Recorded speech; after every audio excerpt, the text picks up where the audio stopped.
क्या आपने नर्मदा नदी के बीच एक दिव्य द्वीप पर स्थित ज्योतिर्लिंग के दर्शन किए हैं? हर हर महादेव दोस्तों, स्वागत है आपका ट्रैवल विद ट्विंकल में। आज की यात्रा में हम जाने वाले हैं मध्य प्रदेश के खंडवा जिले में स्थित ओमकारेश्वर ज्योतिर्लिंग के दर्शन करने के लिए, जो 12 ज्योतिर्लिंग में से चौथा स्थान का ज्योतिर्लिंग है। इस यात्रा में मैं आपको बताऊंगी आप ओमकारेश्वर कैसे पहुंच सकते हैं, ओमकारेश्वर में आप कहां-कहां दर्शन कर सकते हैं, यहाँ पर रहने की और खाने की क्या क्या सुविधाएं हैं। तो इस वीडियो को लास्ट तक जरूर देखिए। अगर आप उज्जैन महाकालेश्वर जी के दर्शन करने के लिए जा रहे हो तो वहाँ से आप ओमकारेश्वर जी की यात्रा पर जा सकते हो, लेकिन आप डायरेक्ट ओमकारेश्वर आ रहे हो तो यहाँ का well connected railway station Indore में है, जो ओमकारेश्वर से 80 किलोमीटर की दूरी पर स्थित है। स्टेशन के पास में ही सरबती बस स्टैंड बना हुआ है, वहाँ से आप बस लेकर ओमकारेश्वर जा सकते हैं। और हाँ, खंडवा रेलवे स्टेशन ओमकारेश्वर का प्रमुख रेलवे स्टेशन है,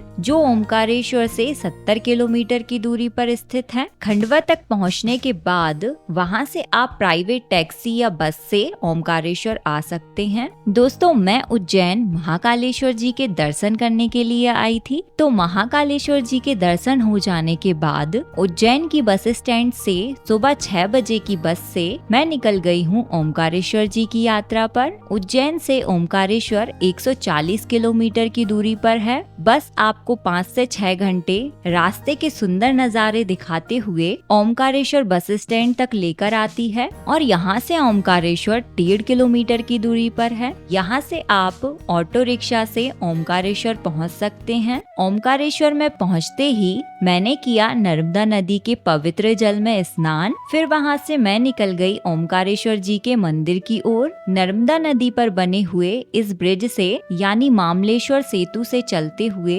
नर्मदा मैया के दर्शन करते हुए हम आ जाते हैं मंदिर के रास्ते पर, जहाँ पर आपको पूजा की सामग्री देखने को मिलेगी। यहाँ से हम फूल माला और प्रसाद ले लेंगे भगवान जी के लिए। फिर हम पहुँच जाते हैं ओमकारेश्वर मंदिर में। ओमकारेश्वर ज्योतिर्लिंग नर्मदा नदी के तट पर बसा हुआ है और जिस द्वीप पर ये मंदिर बना हुआ है वह चारों तरफ से नर्मदा नदी से घिरा हुआ है, जो ओम आकार का दिखाई देता है, इसलिए इस जगह को ओमकारेश्वर कहते हैं। इस मंदिर में जो ज्योतिर्लिंग है वह पंचमुखी रूप में स्थापित है। लाइन में लगकर कुछ ही देर में हमें गर्भगृह में बहुत ही दिव्य महाकालेश्वर जी के दर्शन प्राप्त होते हैं। महाकालेश्वर जी के दर्शन प्राप्त करने के बाद हम आ जाते हैं मंदिर के बाहर और अब हम चलते हैं मामलेश्वर जी के दर्शन करने के लिए। दोस्तों, ओमकारेश्वर जी के दर्शन करने के बाद मामलेश्वर जी के दर्शन जरूर करना चाहिए, तभी आपकी ओमकारेश्वर जी की यात्रा संपूर्ण मानी जाती है। ओमकारेश्वर ज्योतिर्लिंग 2 भागों में विभाजित है। पहला ओमकारेश्वर ज्योतिर्लिंग, दूसरा मामलेश्वर ज्योतिर्लिंग। मामलेश्वर ज्योतिर्लिंग नर्मदा नदी के दूसरी ओर विराजमान है। आप ओमकारेश्वर मंदिर से होते हुए पीछे के रास्ते से ब्रिज से चलते हुए नर्मदा नदी को पार करते हुए आप दूसरी साइड आ सकते हैं, या फिर ओमकारेश्वर एंट्री गेट के पास से नाव से नर्मदा नदी को पार करके दूसरी साइड आ सकते हैं। नाव का 50 रुपए चार्ज लगता है। दूसरी तरफ आने के बाद थोड़ी दूरी पर स्थित है मामलेश्वर मंदिर। मंदिर के अंदर जाकर मामलेश्वर जी के दर्शन करेंगे और भगवान जी से आशीर्वाद लेंगे। मामलेश्वर जी के दर्शन हो जाने के बाद सीढ़ियों से उतरकर आप जैसे ही नीचे आओगे आप पहुंच जाओगे गोमुख घाट पर। यहाँ पर एक गोमुख घाट बना हुआ है जिसके मुंह से निरंतर रूप से जल बहता रहता है और गोमुख घाट से आप बोट राइड भी कर सकते हैं। ओमकारेश्वर जो भी आता है वह एक बार बोट राइड जरूर करता है। यहाँ पर 2 तरह की बोट राइड उपलब्ध हैं। सामान्य बोटिंग में 100 से 200 रुपए का टिकट लेकर नर्मदा नदी के 5 मुख्य पॉइंट घूम सकते हैं और दूसरी बोट राइड में होती है ओमकारेश्वर परिक्रमा। अगर आप पूरे ओमकारेश्वर की परिक्रमा प्राइवेट बोट से करना चाहते हैं तो उसका चार्ज 1000 से 1500 रुपए के बीच होता है। यहाँ पर मैंने प्राइवेट बोट से परिक्रमा किया है, जो कि लगभग 1 घंटे में पूरा होता है। बोट राइड के दौरान हमें बहुत ही खूबसूरत नज़ारे देखने को मिलते हैं। 20 मिनट की बोट राइड के बाद हम पहुँच जाते हैं कावेरी संगम, जो कि ओमकारेश्वर का महत्वपूर्ण स्थल है। इसी स्थान पर कावेरी नदी और मां नर्मदा नर्मदा का संगम होता है। कावेरी संगम का सुंदर नजारा देखने के बाद सीढ़ियों से ऊपर चढ़कर 5 मिनट की पैदल यात्रा करने के बाद मैं पहुंच जाती हूँ ऋण मुक्तेश्वर मंदिर। कहा जाता है कि यहाँ भगवान शिव की पूजा करने से आर्थिक कष्ट दूर होते हैं और ऋण से मुक्ति मिलती है। यहाँ की एक विशेष मान्यता भी है, यदि कोई श्रद्धालु दाल को कपड़े में लपेटकर भगवान जी को अर्पित करता है तो उसकी सभी मनोकामनाएं पूर्ण होती हैं। अगर आप ओमकारेश्वर ज्योतिर्लिंग की यात्रा पर आ रहे हैं तो ऋण मुक्तेश्वर मंदिर के दर्शन करने जरूर आएं। ऋण मुक्तेश्वर जी के दर्शन करने के बाद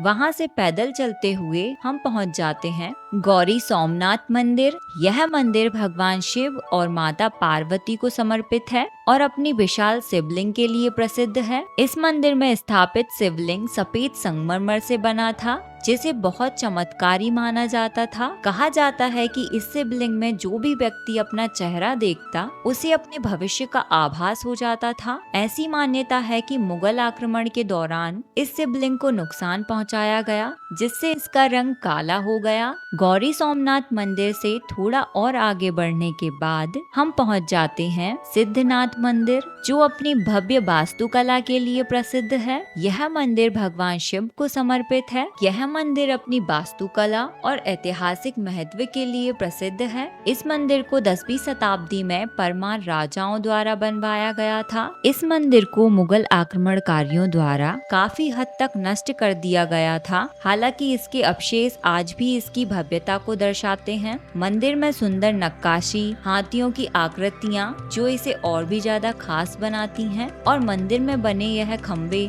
बहुत आकर्षक लगते हैं। यह मंदिर एक ऊंची पहाड़ी पर स्थित है। यहाँ से पूरे ओमकारेश्वर का मनमोहक दृश्य देखने को मिलता है। दोस्तों, सिद्धनाथ मंदिर वही स्थान है जहाँ पर ओमकारेश्वर परिक्रमा पूर्ण होती है। यह सारे मंदिर आपको रास्ते में मिलते हैं जब आप पैदल परिक्रमा करते हो। यह पैदल परिक्रमा लगभग 8 किलोमीटर लंबी होती है, जिसे पूरा करने में 3 से 4 घंटे का समय लगता है। अगर आपके पास समय कम हो तो आप बोट से भी परिक्रमा कर सकते हो। परिक्रमा में सभी मंदिरों को घूमने के बाद आप कुबेर भंडारी मंदिर और प्राचीन विष्णु मंदिर भी जा सकते हो। ये दोनों मंदिर भी ओमकारेश्वर के प्रसिद्ध हैं। ओमकारेश्वर मंदिर में परिक्रमा करते करते हो चुकी है शाम, तो अब शाम का समय है नर्मदा मैया की आरती में शामिल होने का। तो हम चलते हैं ब्रह्मपुरी घाट की ओर, जहां हर शाम मां नर्मदा जी की भव्य आरती होती है। यह आरती शाम के 7-8 बजे के बीच में होती है।